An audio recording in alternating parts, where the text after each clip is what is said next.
അസ്സലാമു അലൈക്കും വറഹ്മത്തുള്ളാഹി വബറകാതുഹു. ഇന്ന് നാം പരിചയപ്പെടുത്തുന്ന ഒരു ദർഗാ ഷരീഫ്, ഇവിടേക്കൊരു സൂറത്തുൽ ഫാത്തിഹ ഓതി അദിയ ചെയ്താൽ നമ്മുടെ എല്ലാ കാര്യങ്ങൾക്ക് ദുആക്ക് ഉത്തരം കിട്ടാൻ ഏറെ സഹായകമാകുന്ന ഔലിയാക്കളുടെ കറാമത്ത് എന്ന് പറയുന്നത് അത് ചില്ലറൊരു കറാമത്തല്ല. പ്രിയപ്പെട്ടവർ, നാം ഇന്ന് പരിചയപ്പെടാൻ പോകുന്ന ദർഗ, ഈ വലിയ എന്ന് പറയുന്നത് തന്നെ, ഔലിയാക്കൾ എന്ന് പറയുന്നത് അള്ളാഹുവിൻ്റെ മഹത്തുക്കൾക്ക് ഔലിയാ എന്ന നാമമാണ് നാം പറയുന്നത്. അള്ളാഹുവിന് സാധ്യമാകും വിധം മനസ്സിലാക്കുകയും സൽക്കർമ്മങ്ങൾ മുഴുകുകയും തെറ്റുകളിൽ നിന്ന് അകന്നു നിൽക്കുകയും ചെയ്യുന്നവർക്കാണ് ഔലിയാ എന്ന് പറയുന്നത്. അള്ളാഹുവിൻ്റെ ഇഷ്ടവും സംതൃപ്തിയും ലഭിച്ചവരാണ് അവർ.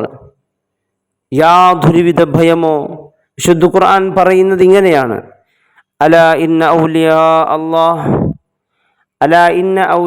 അല്ലാഹി ലാ ഖൗഫുൻ അലൈഹിം വലാ ഹും യഹ്സനൂൻ. അവർക്ക് യാതൊരുവിധം ഭയമോ ദുഃഖമോ അവർക്കുണ്ടാവുകയില്ല എന്നാണ്. ഇത് യൂസുഫ് സൂറത്തിൽ നോക്കിയാൽ നമുക്ക് കാണാവുന്നതാണ്. ഒരു ഹദീസ് അല്ലാഹു സുബ്ഹാനഹു വതആല നമുക്ക് പഠിപ്പിക്കുകയാണ്.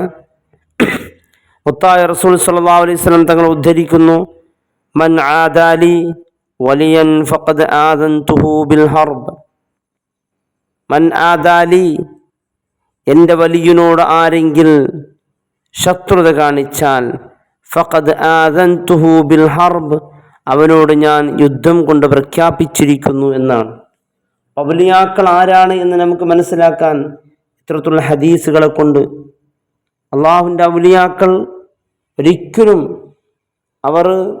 അവരെ കുറിച്ച് മോശമായ അല്ലെങ്കിൽ അവരുടെ ബഹുമാനത്തിനോട്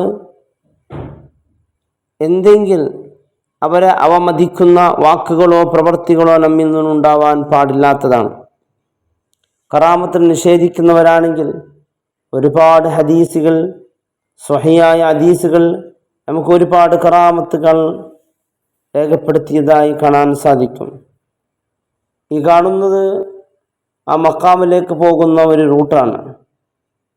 മക്കാമിലേക്ക് നാം കടന്ന് പ്രവേശിക്കുമ്പോൾ കാണുന്ന ഒരു റൂട്ടാണ് ഈ വീഡിയോയിൽ നാം കണ്ടുകൊണ്ടിരിക്കുന്നത്. ബഹുമാനപ്പെട്ട ഉമർ റളിയല്ലാഹു അൻഹു ഈജിപ്ത് കീഴടക്കി അംർ ഇബ്നു ആസ് റളിയല്ലാഹു അൻഹുവിനെയാണ് അവിടുത്തെ ഗവർണറായി നിയോഗിച്ചത്. ഭരണം മുന്നോട്ട് കൊണ്ടുപോയിക്കൊണ്ടിരിക്കുന്ന സമയത്താണ് അതിനിടയിൽ അവിടുത്തെ ജനങ്ങൾ അംർ ഇബ്നു ആസ് റളിയല്ലാഹു അൻഹുവിനെ സമീപിക്കുകയും അദ്ദേഹത്തോട് ഇപ്രകാരം പറയുകയും ചെയ്തു: നൈൽ നദിക്കൊരു പതിവുണ്ട് എന്ന് ഗവർണറെ അറിയിച്ചു.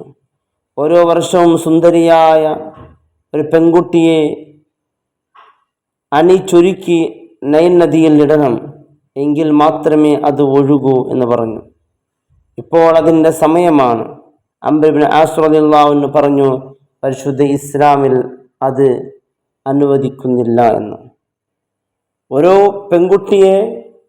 സുന്ദരിയായ പെൺകുട്ടിയെ അണിച്ചു ഒരുക്കി ആ നൈൽ നദിയിൽ ഇട്ടില്ല എങ്കിൽ അതിൻ്റെ ഒഴുക്ക് നിൽക്കും, ഒരുപാട് ആഫത്തുകളുണ്ടാകും. അങ്ങനെ വർഷം തോറും അവർ നടത്തി വരുന്ന ആ ഒരു പതിവ് ഈ വർഷവും അതിൻ്റെ സമയമായിരിക്കുന്നു, വെള്ളം ഒഴുക്ക് നിർത്തിയിരിക്കുന്നു എന്ന് മഹാനായ അംർ ഇബ്നു ആസ് റളിയല്ലാഹു അൻഹു ഈ വിവരം അറിയിച്ചപ്പോൾ പതിവ് പോലെ അത് ലഭിക്കാതെ നൈൽ നദിയുടെ ഒഴുക്ക് നിന്നു. ജനങ്ങൾ ഭയപ്പെട്ടു. ഗവർണർ ഖലീഫ ഉമർ റളിയല്ലാഹു അൻഹു കത്തെഴുതി അവിടുത്തെ സങ്കീർണമായ പ്രശ്നം ബഹുമാനപ്പെട്ട ഉമർ റളിയല്ലാഹു അൻഹു അറിയിച്ചു. ഉമർ റളിയല്ലാഹു അൻഹു ഉടനെ ഒരു കത്ത് കൊടുക്കുകയും അത് നൈൽ നദിയിൽ ഇടാൻ നിർദ്ദേശിക്കുകയും ചെയ്തു. ആ കത്ത് കൊണ്ടുവന്നു. ആ നൈൽ നദിയിൽ ഇട്ടപ്പോൾ നൈൽ നദി ഇങ്ങനെ ഒഴുകാൻ തുടങ്ങി. ആ കത്ത് നൈൽ നദിയിൽ ഇടേണ്ട താമസം, നൈൽ നദിൻ്റെ ഒഴുക്ക് നിന്ന് നൈൽ നദി ഒഴുകാൻ തുടങ്ങി.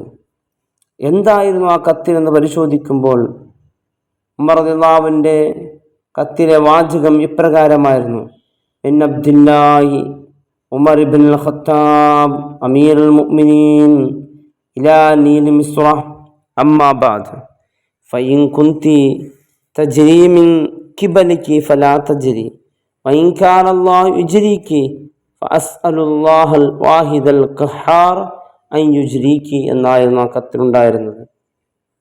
ബഹുമാനപ്പെട്ടവർ നൈൽ നദിയോട് പറയുകയാണ്: നൈൽ നദിയെ, ഫഇൻ കുൻതി തജ്രി മിൻ കിബലികി ഫലാ തജ്രി, നീ നിന്റെ ഇഷ്ടമനുസരിച്ചു കൊണ്ട് ഒഴുകുകയാണെങ്കിൽ നീ ഒഴുകണ്ട, നിൽക്ക്, നിന്റെ ഒഴുക്ക് നിർത്ത്. അതല്ല, നിന്നെ ഒഴുക്കുന്നത് അള്ളാഹു ആണെങ്കിൽ വാഹിദും ഖഹാറുമായ അള്ളാഹുവിനോട് നിന്നെ ഒഴുക്കാൻ ഞാൻ ആവശ്യപ്പെടുന്നു. ഈ സംഭവം ഉമർ റളിയല്ലാഹുവിൻ്റെ കറാമത്തായിരുന്നു.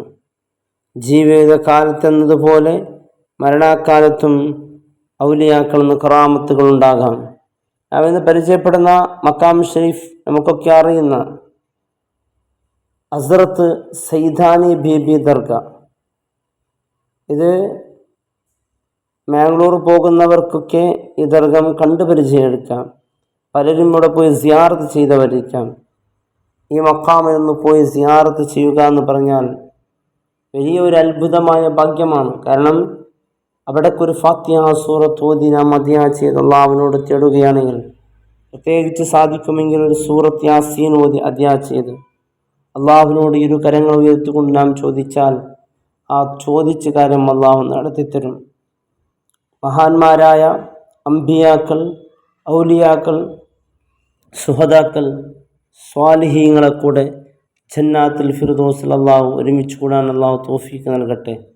ഈ ലോകത്ത് നടക്കുന്ന എല്ലാ ഖൈറും ഷർറും, സുഖവും ദുഃഖവും, രോഗവും പരാജയവും, ഐശ്വര്യം ദരിദ്രം എല്ലാം അള്ളാഹുവിൽ നിന്നാണ്.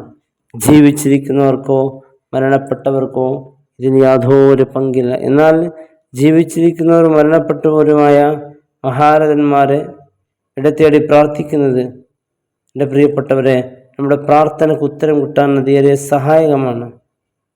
അവരെ മുൻനിർത്തി പ്രാർത്ഥിക്കുമ്പോൾ നമ്മുടെ പ്രാർത്ഥന അല്ലാഹു സ്വീകരിക്കാൻ സഹായമാകുന്നുണ്ട്. മഹാരഥന്മാരായ ഔലിയാക്കളെ സ്നേഹിക്കുക എന്ന് പറഞ്ഞാൽ സ്വർഗ അവകാശികളുടെ ഒരു അടയാളമായി പണ്ഡിതന്മാർ പറയുന്നു. അയ്യുഹിബ്ബ സ്വാലിഹീൻ, സ്വാലിഹീങ്ങളായ സച്ചരിതരായ സജ്ജനങ്ങളെ കൂടെ നിൽക്കുക, അവരെ കൂടെ പ്രവർത്തനത്തിൽ, ഇതൊക്കെ വലിയ പുണ്യമുള്ള കർമ്മമാണ്.